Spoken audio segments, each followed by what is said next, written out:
Good morning children and second class.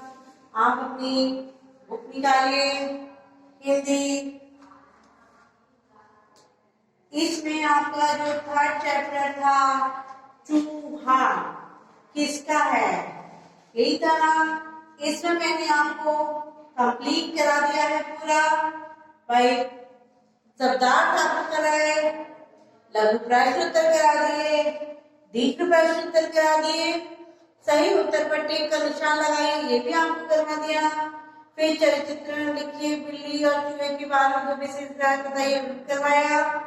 सब भाषा मिलान कीजिए, ये भी करवा दिया। ये मैंने आपको एज बुक में दिया था पूरा बता के, पूरा करवा दिया था। उसके बाद में आपको एज बुक में दिया था।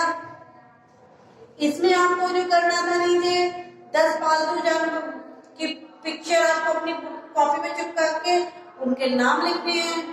वो आपने लिखे या नहीं लिखे मुझे नहीं पता। माँ की मदद से कपड़े का चूहा बना, कपड़े के चूहे के मैंने बताया था होम फोल आती है उससे बनाओ या कपड़े से बनाओ, कैसे बनाओ। फिर कहाँ रहता है चूहा ये आपको बताना। आज क्या पढ़ेंगे हम, आज जो पढ़ेंगे वो है हमारा पार्ट 4, ठीक है। दान वीर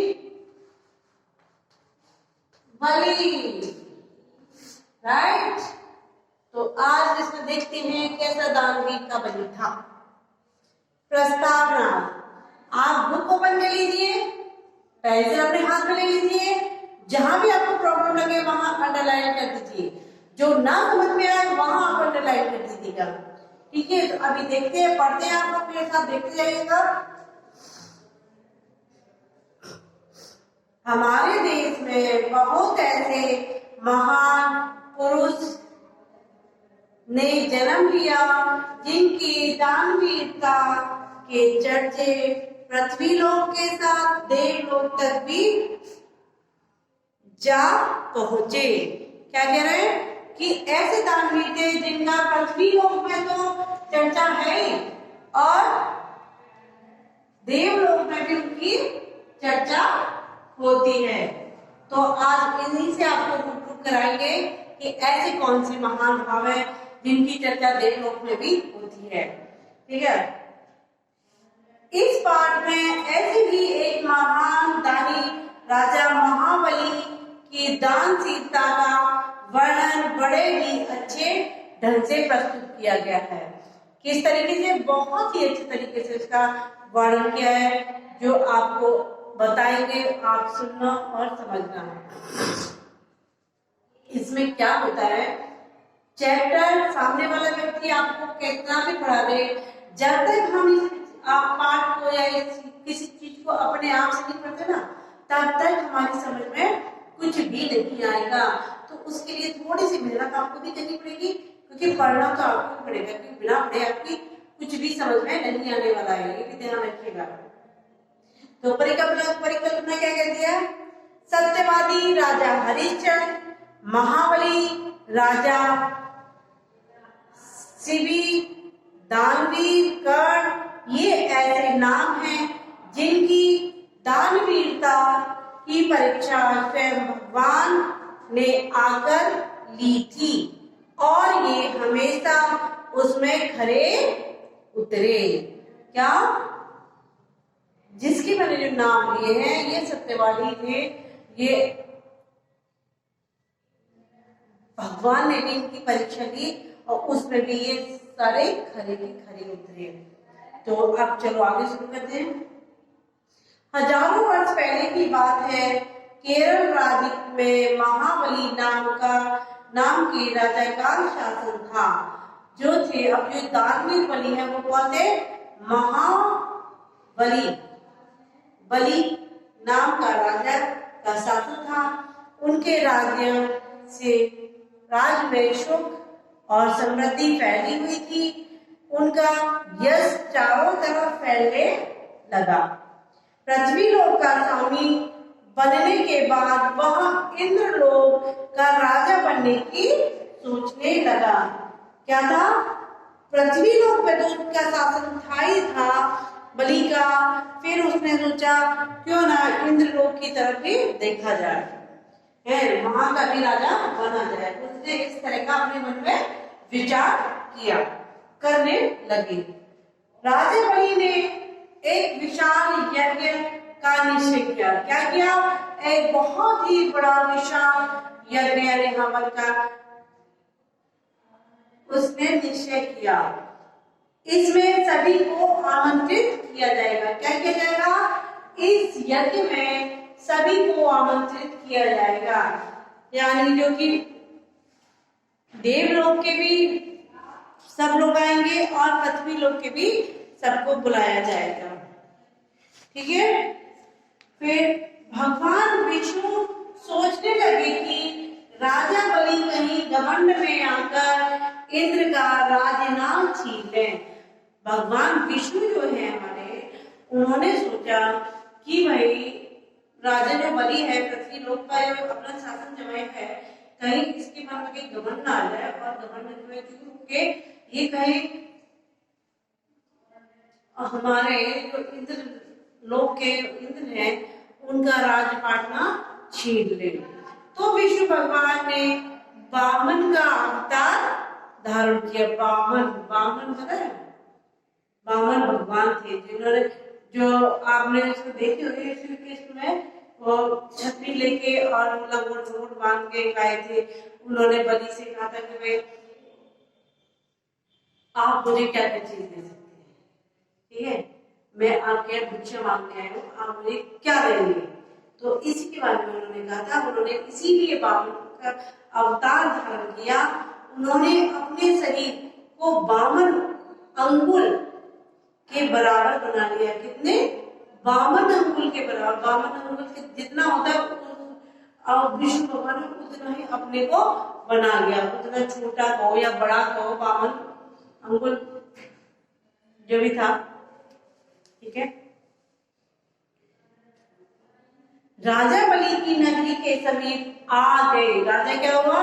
जो राजा बलि था वामन अवतार बन के उन्हीं की नगरी के पास में आ गए। राजा बलि ने जब यज्ञ आरंभ किया तो अपने मंत्री को आदेश दिया कि नगर के आसपास रहने वाला कोई भी मनुष्य यहाँ आए बिना ना रह जाए। राजा ने अपने मंत्रियों से कहा कि राज्य के आसपास जितने भी वो है क्षेत्र है, यानी जितने भी गांव हैं आसपास में, सबको आमंत्रित किया जाए यज्ञ में आने के लिए, और कोई भी व्यक्ति छूटना नहीं चाहिए यज्ञ में आने से पहले। सभी व्यक्तियों को आना बहुत ही जरूरी है यज्ञ में। राजा के आदमी 52 रूप धारण किए हुए विष्णु भगवान के पास पहुंचे। कहा? जो राजा के आदमी थे, जो सैनिक थे, वो कहाँ पहुंचे? जहाँ वामन भगवान बैठे हुए थे, जिन्होंने विष्णु भगवान ने वामन का अवतार लिया था, जहाँ बैठे थे वहीं उनके पास पहुंचे। तो उन्होंने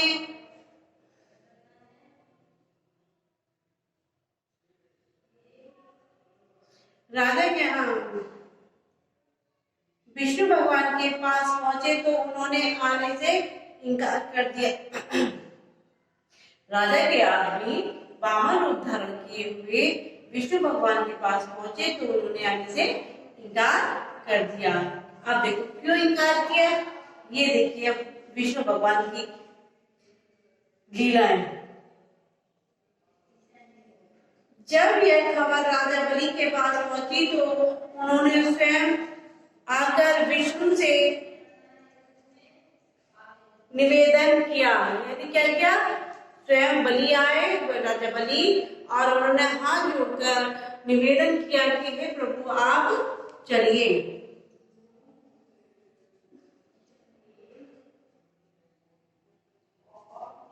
विष्णु ने राजा से कहा, मैं आपकी नगरी में तभी प्रवेश करूंगा जब मेरे पास आपकी नगरी से कम 3 पग पूरी हो। क्या कह रहे हैं?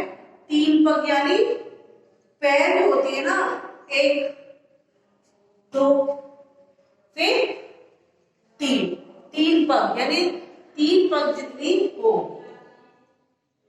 इस पर राजा बलि को हंसी आ गई और वे बोले ठीक है, शर्त मंजूर, आपकी शर्त हमको मंजूर है। राजा बलि का वचन पाकर बामन ने विराट रूप धारण कर लिया। क्या कर लिया? बहुत ही बड़ा अपना रूप, विशाल रूप धारण कर लिया। उन्होंने अपने शरीर को इतना बड़ा बढ़ा लिया कि 2 ही कदम में पूरी पृथ्वी को नाप लिया। 2 यानी एक ये और एक ऐसे रखे, बस इसमें ही उन्होंने पूरी जो पृथ्वी थी उसको नाप लिया। और पूछा कि तीसरा कदम कहाँ रखूं? भाई एक ये रखा यहाँ पर, एक दूसरा रखा, अब तीसरा कहाँ रखूं कि वहां रखने पर आगे कैसे बढ़ूं? यह देखकर राजा बलि क्या हो गए? घबरा गए और थर-थर कांपने लगे। क्या करने लगे? बहुत ही बुरी तरीके से घबरा गए और थर-थर कांपने लगे। वे समझ गए कि कोई साधारण व्यक्ति नहीं है। कौन? राजा बलि समझ गए कि ये कोई साधारण व्यक्ति नहीं है, ये निश्चित ही महान व्यक्ति है। उन्होंने बामन के सामने अपना सिर झुका दिया। सिर झुकाया और क्या कहा कि इस पर आप तीसरा पग रख दीजिए। किस पर? सिर के ऊपर आप तीसरा पग रख दीजिए। उसके सिर पर रखकर उनको पाताल लोक भेज दिया। कहाँ भेज दिया? पाताल लोक भेज दिया और उनकी दानवीरता से प्रसन्न होकर उनको पाताल लोक का राजा बना दिया। पाताल लोक पता है आपको कहाँ है? कहाँ है आपको पाताल लोक? जमीन के नीचे, जहां पानी ही पानी है। क्या है? ओनली फॉर पानी। ठीक है, तो आपको क्या करना है? ये चैप्टर आपको रीड करना है। आप जब रीड अपने से करेंगे तभी आपको समझ में आएगा, अन्यथा नहीं समझ में आएगा। मैं आपको 1 बार नहीं, 2 बार नहीं, 3 बार भी पढ़ाऊंगी तभी आपके कुछ भी समझ में नहीं आने वाला है। तो इसीलिए प्लीज आप लोग पढ़ें जरूर, इसको रीड जरूर और समझ के पढ़ें, तभी समझ में आएगा। ठीक है, चलिए ओके बाय।